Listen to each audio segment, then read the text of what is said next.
नमस्कार, आप देख रहे हैं मेडिकल माइक और मैं हूं आपके साथ सन्नी प्रियदर्शी। आज हमारे साथ हैं जाने माने डॉक्टर विनय रंजन सर, जो कि एक चाइल्ड विशेषज्ञ हैं। आज हम लोग उनसे जानेंगे कि बच्चे के जन्म के तुरंत बाद रोना क्यों आवश्यक होता है। तो बहुत बहुत स्वागत है सर आपका मेडिकल माइक में। जैसा आपने पूछा कि बच्चों का रोना, ये बहुत ही एक पीडियाट्रिशियन के लिए एक क्वेश्चन का अगर आंसर मिल जाता है तो आगे की कहानी समझ में आती है। बच्चों का जन्म के बाद तुरंत रोना ये बहुत ही एक जरूरी और सामान्य प्रक्रिया होती है, लेकिन कभी कभी कॉम्प्लिकेशंस के दौरान किसी भी कारण से बच्चे नहीं रोते हैं, जिसको हम लोग मेडिकल टर्म में बर्थ एस्फिक्सिया बोलते हैं। अगर हम इसको एक समझाने की भाषा बोलते हैं कि सफोकेशन बोल सकते हैं। इसमें क्या होता है, ऑक्सीजन की कमी होती है। ऑक्सीजन कमी होने से कारण क्या होता है, बच्चा जब रोता है तो लंग्स उसका खुलता है, उससे ऑक्सीजन की मात्रा ब्रेन तक पहुंचती है। बच्चे के नहीं रोने से क्या होगा, बच्चा जितनी देर के बाद रोता है जन्म के बाद, उतनी ही कॉम्प्लिकेशन बढ़ती जाती है।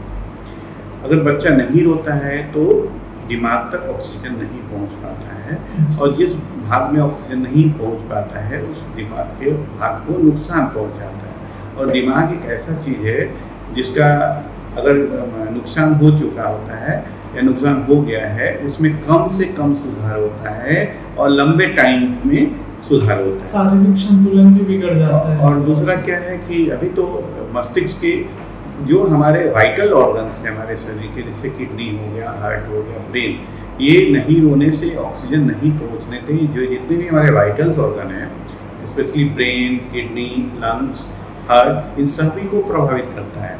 अगर बच्चे को ये नहीं रोना प्रोलॉन्ग हो गया तो इसमें बच्चे की जान भी जा सकती है। अगर थोड़ी देर के बाद रोया या कुछ देर के बाद रोया तो इसमें क्या होगा, शरीर के जो वाइटल ऑर्गन हैं सबको ये कहीं ना कहीं जाके नुकसान पहुंचाता है, जिनके कारण से उसका जो डेवलपमेंट है बच्चे का या विकास हो वो कम से कम हो। तो बच्चे का जन्म की कितनी देर बाद जो है सामान्यतः रोना चाहिए? सामान्यतः कुछ बच्चा जन्म होते के तुरंत रोना चाहिए, तुरंत बाद रोना तुरंत। जितना डिले होगा उसका उतना ही ज्यादा उसका क्या प्रभाव पड़ेगा? अगर बच्चा तुरंत अगर नहीं रोता है तो उसके क्या क्या प्रभाव पड़ेंगे बच्चे? जैसा कि अभी हमने बात किया कि जो हमारे शरीर के वाइटल ऑर्गन्स हैं, स्पेशली हमारा ब्रेन हो गया, किडनी हो गया, हार्ट हो गया, बच्चा जितनी देर नहीं रोता है वहाँ पे ऑक्सीजन की डिलीवरी कम हो जाती है और उस भाग को नुकसान पहुँचाता है। कुछ चीजें हैं जो नुकसान से वापिस हो सकता है, लेकिन ब्रेन वगैरह जो ऐसा है जो डैमेज होने से उसकी संभावना, जैसे बोलते हैं लोग आम बात है, मंद बुद्धि का बच्चा हो जाता है। अगर बच्चा बहुत देर के बाद, आधे घंटे बाद रोया तो ज़्यादा चांस रहता है ये बच्चा मंद बुद्धि का भी हो सकता है, क्योंकि दिमाग के बहुत हिस्से को उसके कारण से नुकसान पहुँच चुका होता है। किडनी की बात करें तो रिपोर्ट्स वाइज हम देखेंगे तो किडनी को भी अच्छा खासा नुकसान पहुँचाता है। हार्ट के जो मसल्स हैं, हार्ट का जो पंपिंग है उस सिस्टम को भी काफ़ी प्रभावित कर सकता है। अगर ये प्रक्रिया बहुत लंबी रही तो बच्चे की इसमें जान भी जा सकती है। सर, इसके बचाव के लिए हमें किन किन चीज़ों का जो है ध्यान रखना जरूरी होता है? सबसे इम्पोर्टेंट, जो हम जितनी बातें करते हैं माँ को 9 महीने तक घर में रखे बच्चे को, तो एक हमेशा ध्यान रखना है बच्चे की डिलीवरी वही कराई जाए जहाँ पे बच्चे के डॉक्टर मौजूद हैं। क्यों? अगर बच्चा आपका नहीं रोया तो क्या होता है, उसमें कृत्रिम ऑक्सीजन उसको कमी है तो बाहर से ऑक्सीजन देने की जरूरत पड़ती है।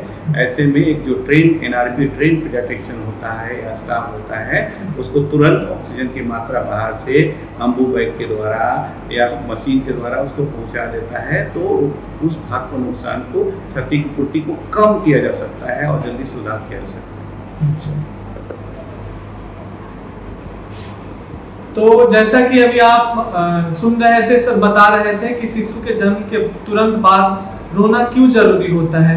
अगर वो तुरंत बाद नहीं रोते हैं तो उनके मंद बुद्धि होने के चांसेस बढ़ जाते हैं। ऐसे ही तमाम जो है स्वास्थ्य से जुड़ी वीडियो और जानकारी के लिए आप देखते रहिए मेडिकल माइक और दीजिए हमें इजाजत। नमस्कार।